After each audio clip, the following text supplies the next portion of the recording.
that there's more stress in the credit markets, that we are seeing a recession all over the world in some of the largest economies, including Germany, and the gold price is rising. I think it will be an arm wrestle to 25, and then it'll get past 25. And again, because the currencies are going to get weaker and the system is cracking, the gold is going to get stronger. As Rick Rule has said, and I've always said, and Egon has always said, we're glad to see gold rise. We're not surprised to see gold rise. It's going to be a sad day for the rest of the world as gold rises, but the prices of things are going to rise. And if wages don't keep up, can manipulate inflation. But the simple thing is, when gold's at 2,500 or even 5,000, we'll be glad we have it to protect the obvious dilution of our purchasing power of our national currencies. But everything's going to cost more too, and people are going to be suffering more. But for those who played the long game here, this isn't an I told you so moment. This is something we've been seeing for years. Gold prices surged to a 3-month high on Monday, reaching $2,113.28 per ounce, driven by mounting expectations of a June interest rate cut by the U.S. Federal Reserve. This rally marked a significant uptick since December, when gold achieved its all-time high of $2,135.40. The recent $50 spike can be attributed to subdued U.S. manufacturing and construction spending and weaker price pressures. Analysts such as Phillip Streible, chief market strategist at Blue Line Futures in Chicago, are optimistic about gold's potential to surpass previous records, citing ongoing economic uncertainties. MatthewPiepenburg, partner at Matterhorn Asset Management, echoes this sentiment, expressing concern about the current state of credit markets and predicting a global recession. He interprets the rise in gold prices as indicative of weakening currencies and a vulnerable financial system. The alarming pace of U.S. national debt is ballooning by $1 trillion every 100 days, a sentiment shared by Michael Hartnett, chief strategist at Bank of America. Furthermore, Jefferies analysts foresee the U.S. Federal Reserve resorting to monetary stimulus in 2024 to counter a severe economic downturn. This move could trigger a collapse in the U.S. dollar, driving up the value of alternative assets like gold and Bitcoin. Piepenburg believes this trend towards higher gold prices will intensify, fueled by the increasing desperation of central bankers and the inevitable debasement of currencies. Central bank demand for gold is expected to play a pivotal role in sustaining elevated prices, offsetting profit-taking by other investors. ANZ Bank expects the demand for central solid bank gold to continue for at least 6 years. Before watching Matthew Piepenburg's interview and the latest market trends, subscribe to our channel and give this video a big thumbs up. Well, there's a combination of fundamentals and technicals. There's folks smarter than me who track the technicals. To me, the strength we're seeing today is just the beginning of a much longer book, a much longer bull cycle in gold, not in a straight line. All the fundamentals of why gold is important, not just to central bankers and a few smart hedge fund managers and a small minority of very far-sighted precious metal investors. The world is falling into place. And I say falling, collapsing into place in a lot of ways for gold. That's not an exaggeration anymore. It's not sensational. Managers, hedge fund managers that I admire, and I'll caveat that I've allocated to, like Jeremy Grantham at GMO understands gold, Druckenmiller understands gold, Paul Singer at Elliott understands gold, and miners in particular in the value play. But they see what we've been talking about for years and has accelerated dramatically since the weaponization of the world reserve currency back almost 2 years ago to the date in 2022. The de-dollarization theme that was fringe and conspiracy theory is now becoming undeniably important. The tier one asset status of gold, the fact that central banks since 2014 have been stacking physical gold at record levels and letting go of U.S. treasuries at record levels. You can no longer castigate those signs and that evidence to the fringe of gold bug kooks. It's simply the reality of the markets. The policymakers and the mainstream financial media will do their best to continue to drag I'd say the retail plankton into the whale of Wall Street to chase these market tops right now, and that's fine for speculators. But the simple fact of debt markets, credit markets, and currency markets and their last breaths, not their last breath, but their last breaths, are now becoming more and more undeniable.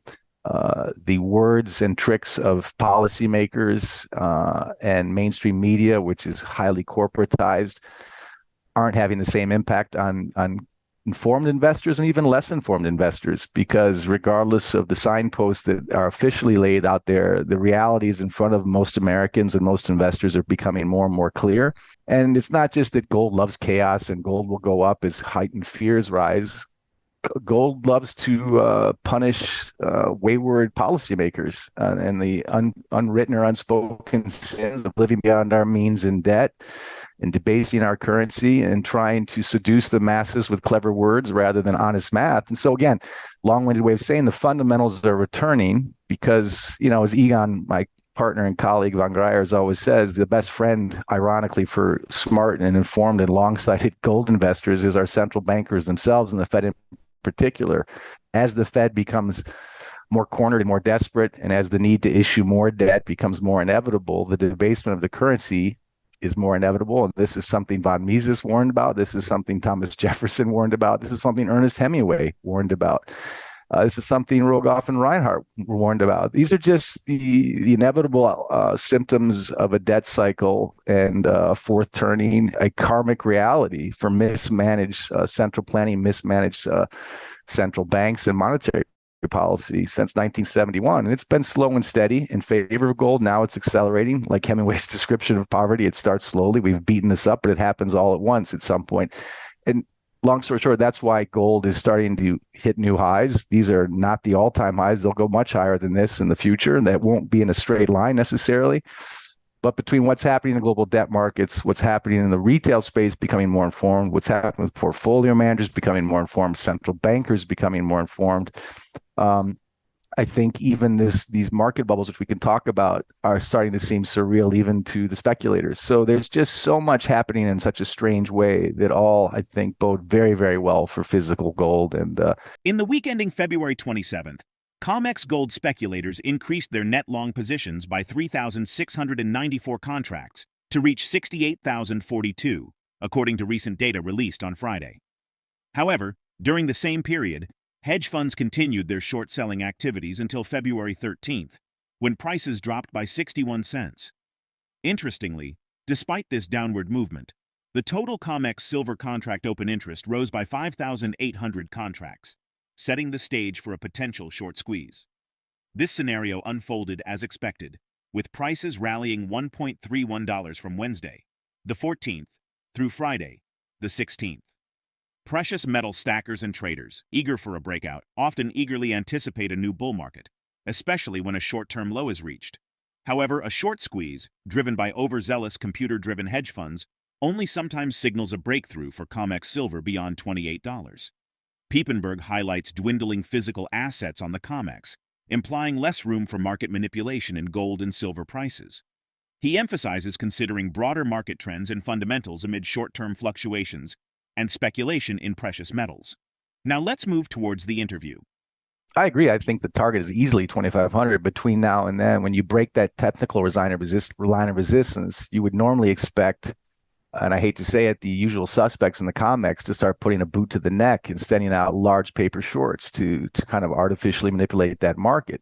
The reality that we're seeing right now, for a number of reasons, way past Basel III, is that COMEX has less and less ammunition and less focus on gold and silver right now. First of all, they're simply undeniable, really fascinating things happening with Andy Schectman, who you know very well, has talked very brilliantly about and has been tracking. He's been tracking for years, but is always one step ahead of what's happening on the COMEX and the silver markets and the gold markets there, and also in the silver and gold exchanges in London.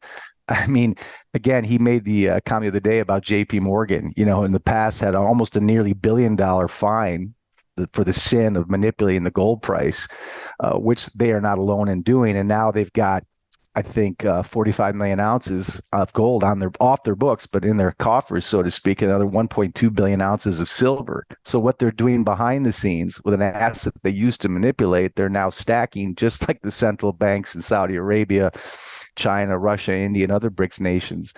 So the COMEX is taking full delivery, large amounts. I mean, the silver level on the COMEX right now is at record lows, and in London and in New York. So there's simply not enough supply there to meet the demand and the deliverables. Once those hard assets that are highly levered to short the markets in the past leave the COMEX, they don't come back in very easily.